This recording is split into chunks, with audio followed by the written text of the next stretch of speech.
자, 오늘 말씀 마태복음 16장 24절부터 28절까지 말씀입니다. 마태복음 16장 24절부터 28절까지 말씀. 여기에 필생즉사, 필사즉생, 죽고자 하면 살 것이고 살고자 하면 죽을 것이다. 성경에 아주 반어법을 정확하게 쓴 성경 귀절들이죠, 이게. 그러니까 목숨을 구원하고자 하면 잃을 것이고, 주님을 위하여, 그러니까 나를 위하여라고 써있는데 거기에 주님을 위하여 자기 목숨을 잃으면 찾을 것이다. 그런 말씀을 했습니다. 마음을 이렇게 넓히면 내가 작아져요. 마음을 넓히면 내가 작아진다고. 그러면 내가 작아지면 좁은 길을 갈 수 있어요. 무슨 말이냐면 내가 마음을 좁히면 말이에요. 마음을 좁히면 내가 커져. 자기가 커져. 그러면은 좁은 길을 못 가요. 자기가 커졌으니까 좁은 길을 갈 수 없죠. 자기가 작아져야지 좁은 길을 가는 거지. 그죠? 그래서 좁은 문으로 들어간다, 좁은 길로 가야 된다는 것은 자기가 작아져야지만이 들어갈 수 있는 거예요. 자기가 작아지려면 마음이 넓어져야 돼요. 마음이 넓어지면 상대적으로 자기가 작아져요. 그러면 다른 사람을 생각하게 되죠, 더. 근데 자기가 너무 커지면 좁은 길로 들어가고 싶어도 안 돼요. 자기가 커졌기 때문에. 그래서 자기가 작아져야지 좁은 길을 가는데, 좁은 문으로 들어가는데, 그러려면 마음이 커져야 돼요. 마음이 작아지면 자기가 너무 커져. 그래서 좁은 길로 못 가고 넓은 길로 갈 수밖에 없어요, 사람이. 그러니까 마음의 문제다, 이런 얘기예요. 마음을 내가 넓혀야 되겠다. 마음을 자꾸 이렇게 넓히는.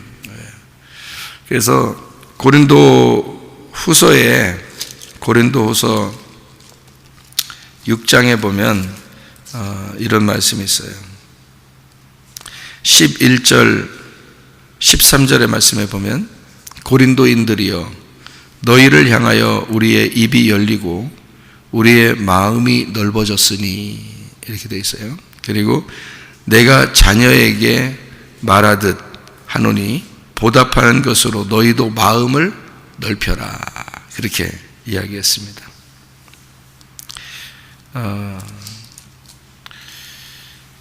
마음을 넓힌다, 이게 플라티노라는 말입니다. 이 플라티노라는 말은 넓힌다, 확장한다는 말인데, 플라티스에서 나온 단어예요. 이게 평평하게 펼친다, 넓은 이라는 단어고요. 플라소에서 나온 단어입니다. 플라소에서 나온 단어는 이게 뭐 이렇게 빚어서, 흙을 이렇게 빚어서 만드는 걸 말하는데, 이렇게 손으로 이렇게 만드는 걸 말하는 거예요. 그게 플라소라는 단어인데. 그러니까 그러니까 하나님이 나를 만들어 가시는 거다, 이런 얘기예요. 그러니까 만들어 가셔서 점점 우리 마음을 넓히는, 하나님이 우리를 만들어 가시는 과정이, 그게 바로 뭐냐면 손으로 빚어내는 겁니다. 우리를 자꾸 빚어내서 어제보다 오늘이, 내일을 희망하면서 어제보다 오늘이 내가 더 마음이 넓어진 상태, 어제보다 오늘이 더 이렇게 하나님께 가까이 나아가는 상태, 그거로 이제 하나님이 만들어 나가시는 그런 거죠. 그러니까 우리가 애굽에 살던 신앙생활이 있었다면 광야로 불러내서 광야에서 말씀을 주시고 거기에 신앙생활로 적응하게 만들어서 그 광야에서 열심히 율법적으로 살던 우리를 다시 가나안 땅에 집어넣어서 진정한 자유를 주고 안식을 주고 거기서 네가 스스로 주를 위해서 살아봐라. 그게 우리를 만들어 나가시는 거죠. 이렇게 하나님을 절대 포기하지 아니하고 끝까지 하나님을 붙들고만 있으면 하나님이 여러분을 계속해서 만들어 나가십니다. 그런데 붙들지 않고 자기가 포기를 했다. 그러면 하나님도 어쩔 수가 없죠. 그러니까 자기가 하나님을 계속 어쨌든 하나님을 위해 살아야 되겠다라고 포기하지 않고만 있으면 하나님은 여러분을 반드시 만들어 나가십니다. 예, 그거를 플라소 만들어 나간다, 빚으신다, 이런 그런 얘기예요. 그래서 하나님은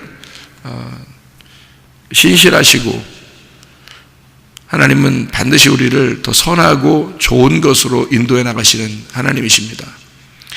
그거를 끝까지 참고 견디어 나간다면 하나님이 하나님의 사람으로 여러분을 만들어 나가시고 있다는 사실을 알게 될 것입니다. 반드시 선한 방법으로 인도하시고 있다는 것을 알게 될 거예요. 그러면 그게 하나님이 여러분을 사랑하고 있다고 하는 증거입니다. 하나님이 여러분을 사랑하고 있다는 증거예요. 하나님은 뭐 일부러 사람을 미워하거나 그런 사람은 없으니까 사랑하고 싶어 하죠, 하나님. 근데 성경으로 보면 순서가 지금으로서의 순서는 우리가 하나님을 사랑해야 됩니다. 그러면 하나님 우리를 사랑하시게 되어 있습니다. 왜 지금의 순서라고 이렇게 제가 말하냐면 하나님의 순서는 하나님이 먼저 우리를 사랑하시는 거죠. 하나님의 순서로 보면 하나님이 우리를 먼저 사랑하시고 그리고 우리가 하나님을 사랑하도록 되어 있는 게 하나님의 순서예요. 근데 우리 순서로 보면 우리가 먼저 하나님을 사랑하게 되고 하나님이 우리를 사랑하시게 된다. 이게 우리 순서입니다. 잘 생각하셔야 돼요. 하나님 순서가 뭐라고요? 하나님 먼저 우리를 사랑하시고 우리가 하나님을 사랑하는 것이다. 그게 하나님의 순서예요. 하나님의 순서가 우선입니다. 그리고 우리의 순서는 우리가 하나님을 사랑하고 하나님이 우리를 사랑하신다. 이렇게 되는 것입니다. 이게 성경적인 순서예요. 그래서 하나님이 일방적으로 우리가 생각하지도 못한 방법으로 하나님이 자기 아들을 이 땅에 보내셔서 우리를 사랑하셨습니다. 그러니까 하나님의 순서로 봐서는 하나님 먼저 우리를 사랑하신 거죠. 우리가 죄인 되었을 때 하나님이 우리를 죄인된 우리들을 사랑하심으로써 자기 아들을 이 땅에 보내신 거, 이게 하나님의 사랑이에요. 우리가 죄인 되었을 때, 우리가 죄인임에도 불구하고 그런 어떤 네가 잘 되면, 착해지면 내가 너를 구원하리라, 내가 너에게 오리라, 이런 게 아니고 죄인이었는데 그럼에도 불구하고 하나님께서 아들을 보내셔서 우리를 사랑하셨다. 이게 하나님의 순서예요. 내가 너를 위해서 먼저 죽었으니 나는 이제 더 이상 사랑할 것이 없어. 더 이상 다 죽었어. 내가 죽음으로써 너에게 생명으로 사랑했다. 그러니 더 이상 줄 게 없죠. 그러니까 이제 그 다음에는 뭘 요구하냐면 네가 나를 위해서 죽어야 돼. 이걸 요구하죠. 그게 하나님의 순서예요. 하나님이 우리를 위해서 이미 죽었으니까 이제는 네가 나를 위해서 죽어야 돼. 그게 이제 하나님의 순서고요. 지금 우리의 순서로 봐서는 이미 그렇게 된 상태잖아요.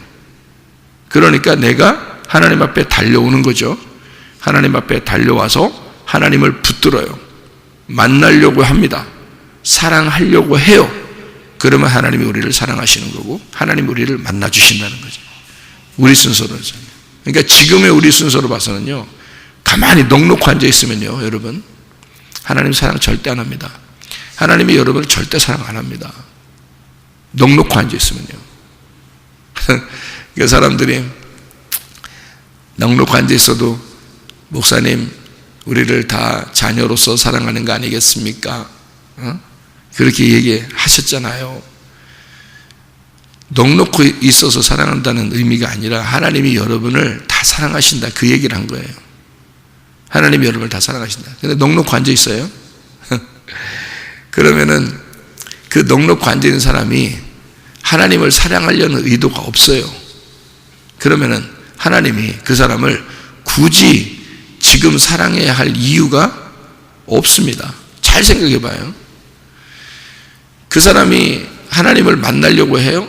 안 하잖아요? 그러면 하나님도 그 사람 왜 만나야 되는데요? 잘 생각해 보시라고, 여러분이. 그런 걸 성경이라고 하는 게 아니에요.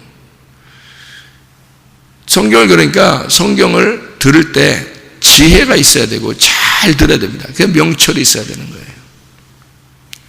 하나님의 순서가 있고 우리의 순서가 있다 이거야. 그렇죠?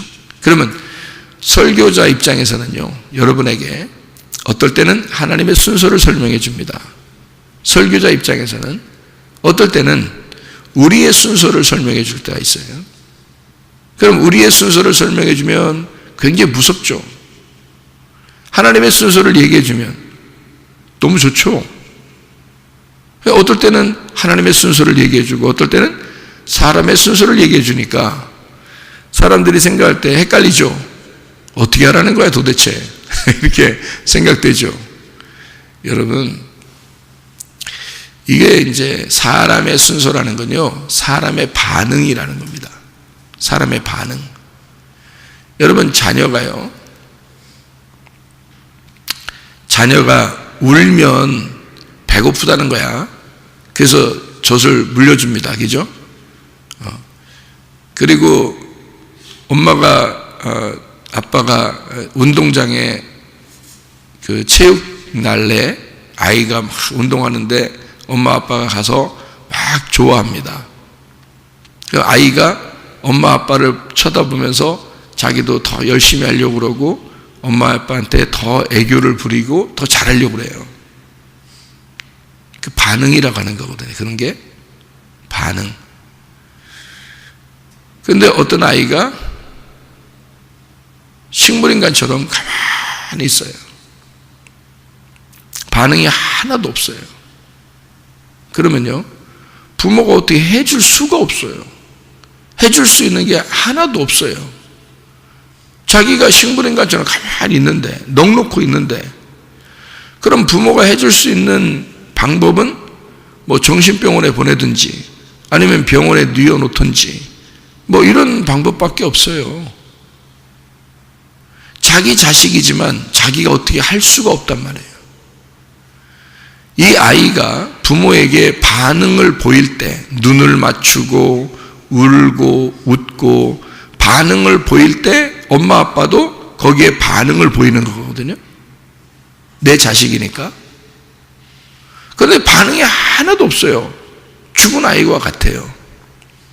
그러면 부모가 어떻게 해야 되겠어요, 여러분? 죽은 아이 같으면. 내 자식이지만 어떻게 해줄 수 있는 게 없단 말이에요.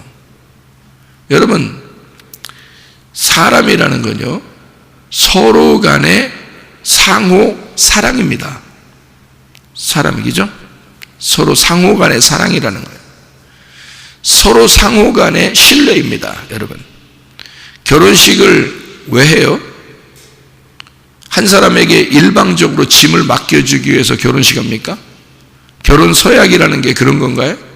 일방적으로 한쪽에서 완전히 죽을 때까지 엿먹으라고 그렇게 결혼식 하는 거예요? 그거 아니죠. 결혼식이라는 건 서약입니다. 상호 서약이라는 거예요. 상호 서약. 그래서 구약에서는 제물을 드릴 때 가운데를 쪼개는 겁니다. 왜 그 제물의 가운데를 쪼개냐면 이거를 쪼개서 이렇게 양쪽으로 놓고요, 그 가운데 하나님과 내가 지나가는 겁니다. 그게 하나님의 불이 지나가는 거예요. 그래서 그 제물을 태워버리고 그 제물을 하나님이 받으셨다, 이렇게 하는 겁니다. 나와 하나님과의 약속이에요. 둘을 쪼개놓고 그 사이를 하나님과 내가 걸어가는 겁니다. 그게 예배라는 제물이거든요. 특징이요. 그러니까 하나님의 일방적인 사랑은 없는 겁니다, 여러분. 하나님의 일방적인 사랑은 지금 우리의 순서로 봐서는 없는 거예요. 그러니까 하나님의 순서로 봐서는 하나님의 일방적인 사랑이 있어요. 그런데 우리의 순서로 봐서는 지금 이 땅에서 그리스도인들이 교회에서 살아가고 있는 이런 상태에서는 일방적인 게 없죠. 상호 쌍방간의 사랑인 거예요. 그걸 결혼서약이라 그러는 거예요. 결혼서약. 그래서 성경책은 결혼서약책입니다. 성경은 결혼서약책. 결혼서약을 할 때 한쪽만 사랑한다고 얘기하지 않죠. 그것만 주례자가 물어보지 않죠. 양쪽 다 물어봅니다. 결혼서약이라는 걸. 양쪽 다 물어봐요. 남편, 신랑은 누구누구는 이렇게 사랑하겠습니까? 네. 신부 누구누구는 이렇게 사랑하기로 결심하십니까? 네. 둘 다 상호 이 서약이 둘 다 결심하고 반응을 일으켰기 때문에 둘 다 대답을 했기 때문에 이 결혼을 성립합니다. 이 결혼 오늘 선포합니다. 이렇게 하죠. 주례를 할 때. 한쪽만 대답했어요. 신랑 누구누구는 사랑하기로 결심합니까? 네. 신부 누구누구는 사랑하기로 결심하십니까? 아니요. 못하겠는데요. 대답 안 해요. 딱 다물고 있어. 가만히 눈물만 툭툭툭 떨어뜨리고. 오늘 결혼이 슬프다는 얘기야. 눈물 뚝뚝. 그래서 대답을 안 하고 가만히 있어요. 이렇게. 그러면요, 결혼 성립 못합니다. 결혼 서약에서 주례자가 선포를 해야 되거든요. 양쪽의 의견을 듣고 그리고 선포해야 돼요. 오늘 결혼이 성립이 되었습니다. 이렇게 해야 되는데요. 근데 한쪽만 대답했어요.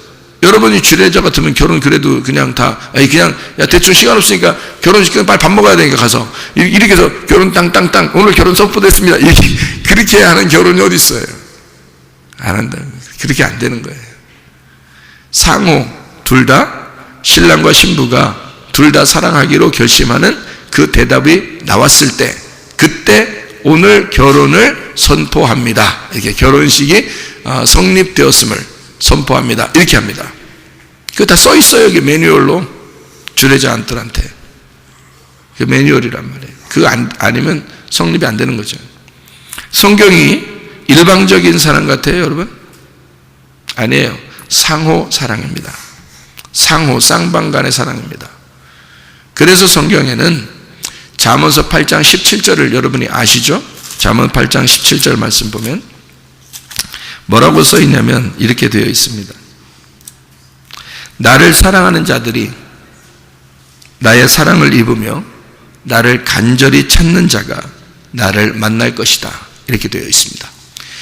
왜 우리 하나님은 일방적인 사랑을 하시는 분인데 왜 이런 것들을 성경에 써놓냐면 사람의 순서를 그러니까 인정한다는 겁니다. 너가 스스로 나를 찾아와 나를 사랑하겠다고 만나는 것을 나도 원한다 그거예요. 억지로 일방적으로 사랑을 요구하시는 분이 아닙니다. 하나님은 내가 너를 사랑할 테니 그것으로 끝내자 이거 아닙니다. 서로 쌍방간에 너와 내가 사랑해야 되는 거 아니겠냐. 그게 서약 아니냐. 성경책은 결혼 서약서와 같은 것이다. 그러니 하나님의 입장과 사람의 입장이 골고루 들어가야 된다는 것이죠. 하나님의 입장에서는 내가 죄인 되었을 때에 하나님이 일방적으로 나를 사랑하셔서 나를 찾아오셨다. 그건 하나님의 쪽에서의 사랑이에요. 내가 알지도 못하는데 내가 죄인이었는데 난 아무리 죄를 지려고 했는데 하나님은 끝까지 나를 쫓아와서 날 사랑하시더라. 그게 하나님의 입장의 사랑이에요. 그런 거 얘기하면 아주 좋아하죠. 사람들이요. 편안하죠. 그러면 그 얘기를 들었을 때 너무 하나님이 좋지 않습니까? 너무 하나님이 애처롭지 않습니까? 내가 죄를 지었음에도 불구하고 내가 계속 죄를 지음에도 불구하고 하나님이 나를 쫓아와서 사랑하시는 그 일방적인 사랑을 들으면 너무 애처롭고 너무 은혜스럽고 사랑스럽고 너무 좋으신 분 아니냐 이거예요.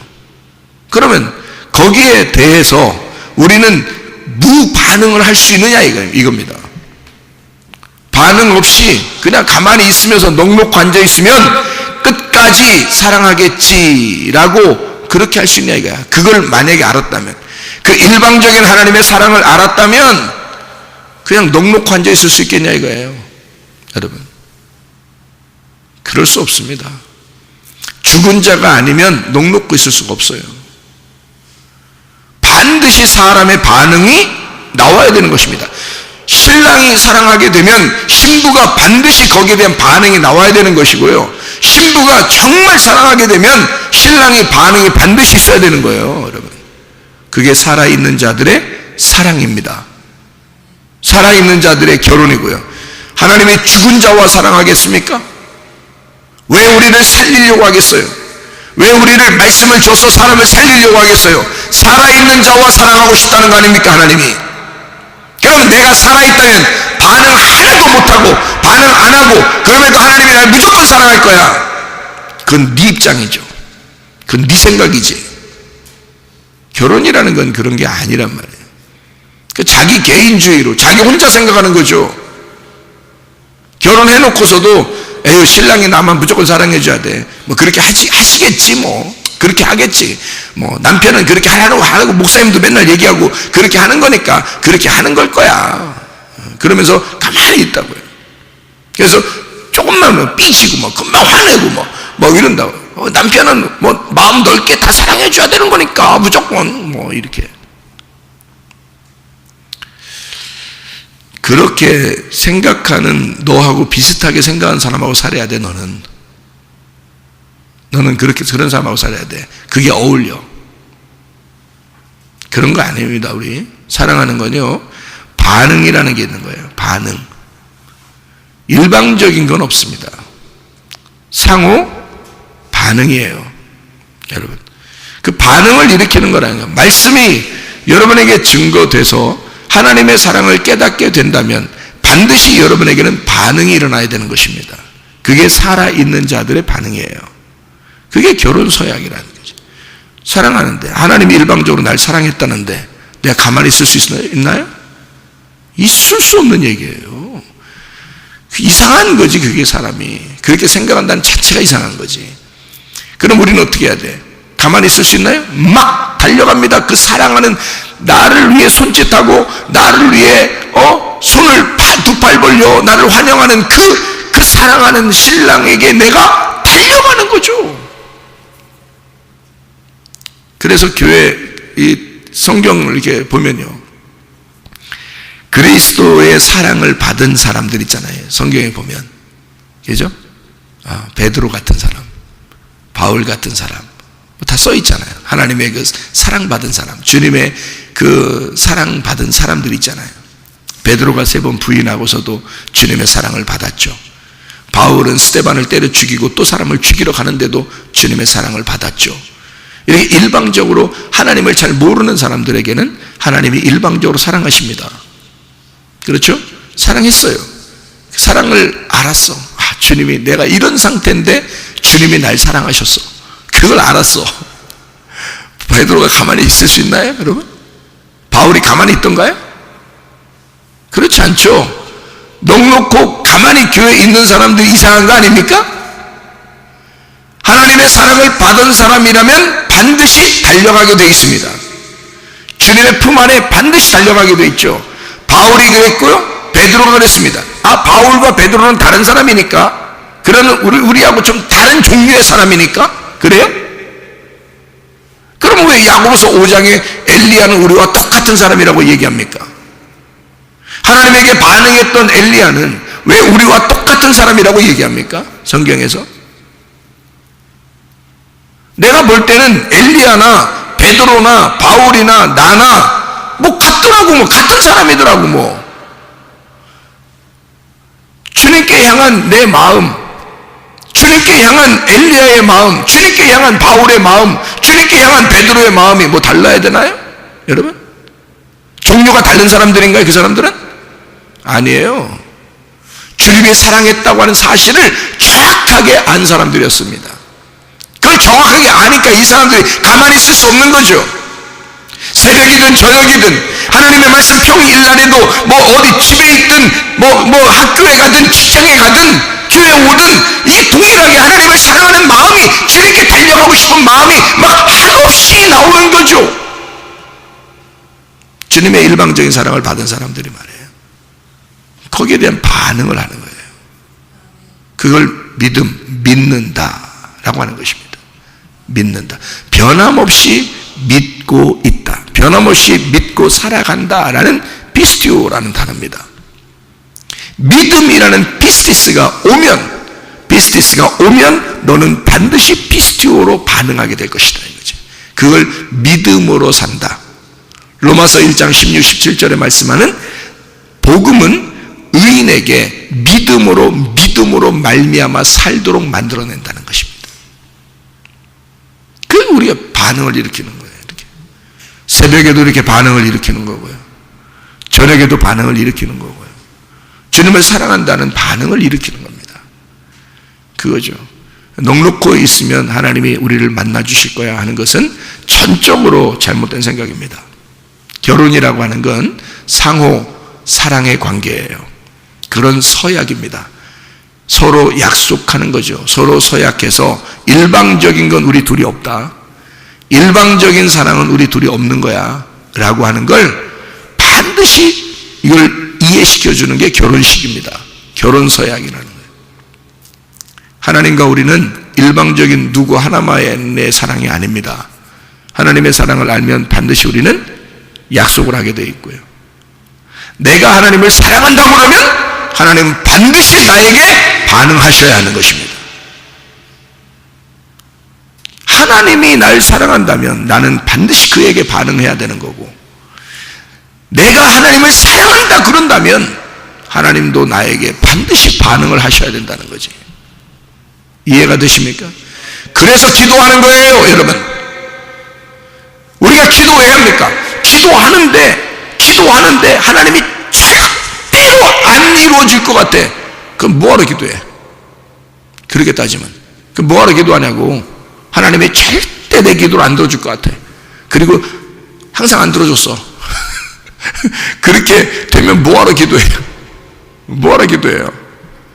기도한다는 것은요, 작은 거나 큰 거나 하나님 앞에 내가 아뢰고 기도한다는 것은 하나님이 나에게 반드시 반응할 거라고 하는 것을 내가 믿기 때문에 기도하는 거죠. 그리고 실제로 그런 반응이 일어나죠. 그게 기도 아닙니까? 기도의 응답이고, 그러니까 기도하는 거죠. 상호간의 교류입니다. 결혼식 상호간의 사랑이에요. 일방적인 한 사람만의 사랑이 아니에요. 그건 결혼식이 성립된 것이 아닙니다. 한쪽 사람은 서약을 해서 약속을 했지만 한쪽 사람은 서약을 하지 않고 약속을 하지 않고 그 약속을 했더라도 그 약속을 파괴시키는 자이게 되는 거죠. 그러니까 이건 완전히 결혼이 성립이 안 된 것입니다. 결혼은 양가에 서로 쌍방간에 둘이 약속을 그대로 이행할 때만 결혼식이 성립이 되는 것입니다. 그렇게 하겠다고 결심했을 때, 그리고 그렇게 살아갈 동안에는 결혼식인 거죠. 근데 그렇게 살아가지 않으면 이미 한쪽 편에서 결혼을 파괴한 것입니다.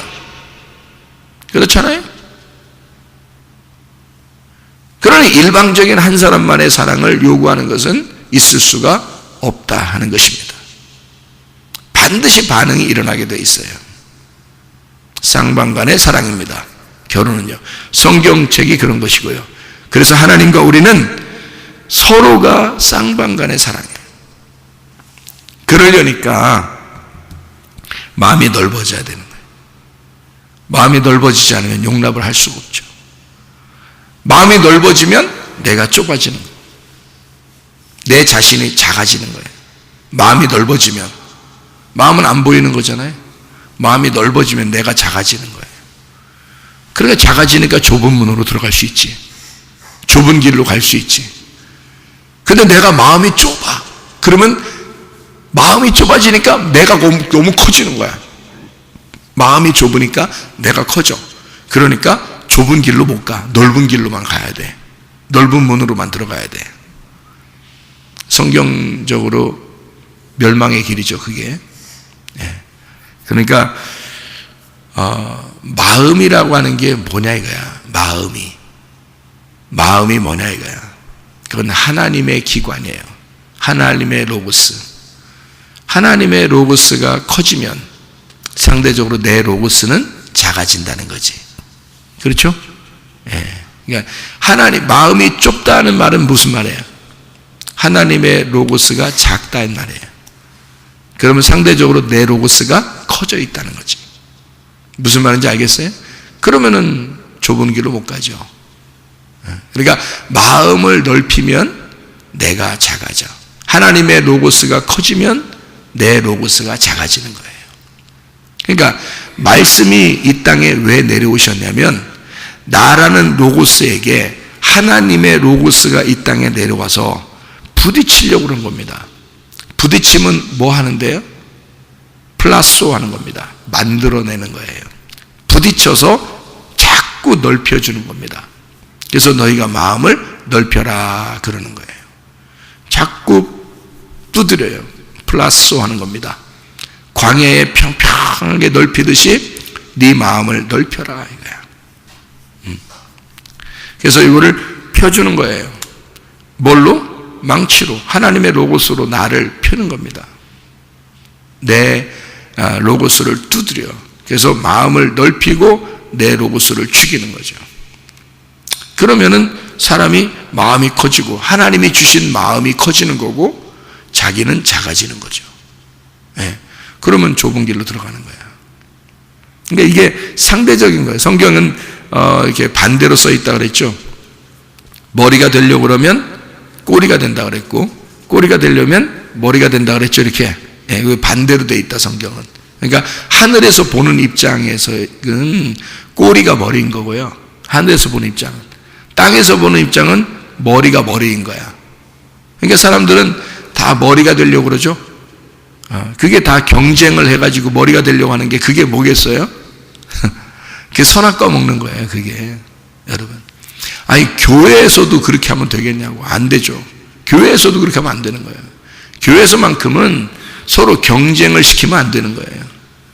경쟁해가지고 1등부터 꼴등까지 만들어 놓으면 안 되는 거예요. 그래서 1등은 장로님, 꼴등은 뭐 이렇게 평신도, 이게 병신도 이렇게 되면 곤란한 거죠. 장로님은 항상 1등, 병신도는 항상 병신같이 밑에 뒤에서 꼬리 맨날 꼴찌. 이렇게 하면 되겠냐고요. 그러면 안 되죠. 밑에서는 경쟁을 시키면 안 되는 거예요. 뭐다 동일해야 돼. 동일하게. 그러니까 밑에서는 경쟁. 우리는 교회는 그렇게 하면 안 되죠. 그러니까 이 땅에서는 경쟁을 시키죠. 이 땅에서는 경쟁을 시켜요. 그게 선악과예요. 그러니까 머리가 되려고 그러죠. 근데 하나님은 어떻게 하면 이 땅의 머리는 하늘나라에서의 꼬리고, 꼬리. 그러니까 반대로 봐야 되니까 성경은, 그죠? 이 땅에서의 꼬리는요, 하늘나라에서는 머리가 되는 거예요. 그러니까 꼬리가 되려고 자꾸 하면은 하나님이 위로 높이는 거예요. 그래서 이게 반대로 돼 있어서 성경은 낮아지려고 자꾸 하면은 하늘에서 자꾸 높여. 여기서 높아지려고 하면 하늘에서 자꾸 낮춰. 그래가지고 높아지려면 낮추고, 낮아지려고 하면 높여주고. 반대니까 그렇게 한다. 그러니까 이게 왜 어떻게 그러냐면 땅에서 그렇게 만든다는 게 아니에요, 여러분. 땅에서 높아지려고 하는 자는 진짜 높아집니다, 여러분.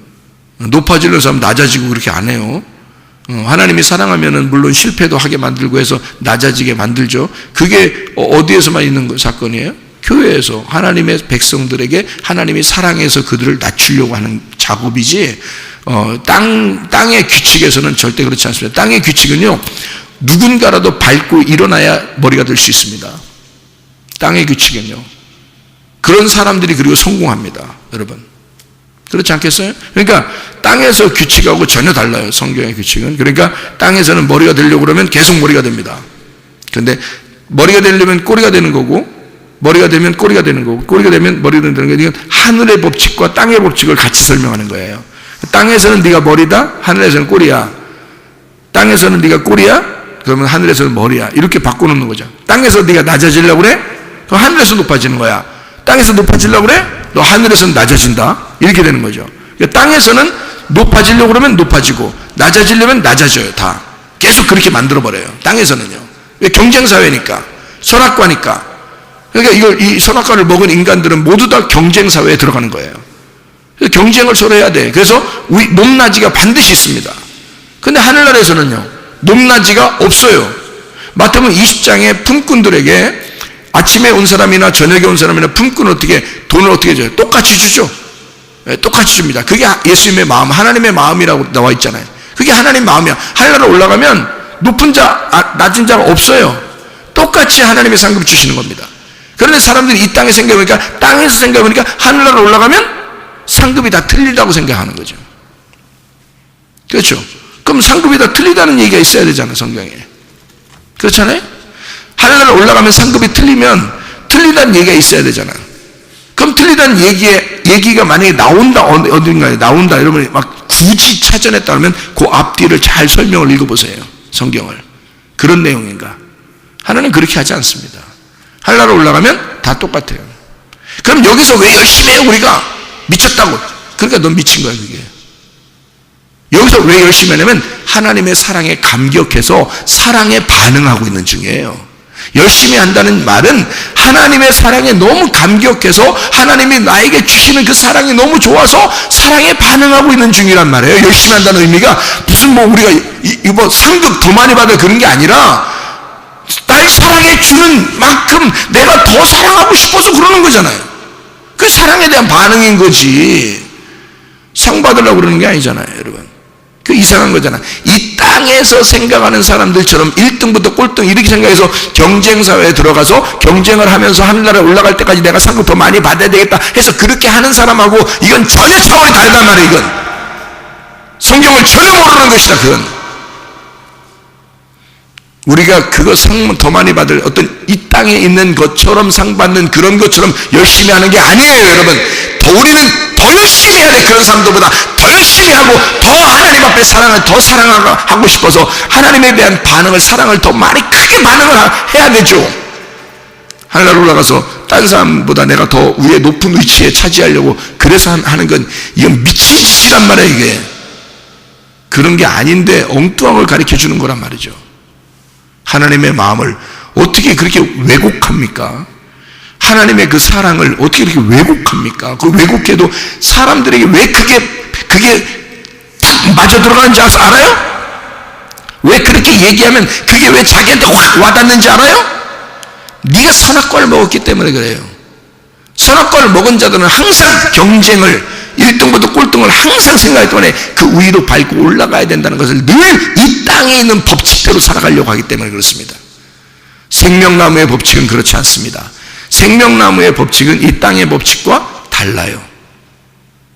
동일하게 사랑합니다. 그게 하나님의 마음이니까. 우리가 더 열심히 한다는 것은 하나님의 사랑에 대한 반응일 뿐입니다. 더 하고 싶어지죠. 다른 사람보다 더 열심히 섬기고 싶어지죠. 왜냐하면 하나님이 섬김이시니까. 하나님이 섬김 자체니까. 우리가 하나님의 사랑을 깨달았다면, 그 섬김을 받았다면 우리는 반드시 섬기고 싶어 하는 거죠. 그러나 하나님과 나와의 사랑의 관계에서는 반드시 결혼 서약과 같이 쌍방간의 사랑이 있어야 된다. 그래서 하늘의 규칙과 땅의 규칙은 전혀 다르다. 반대다.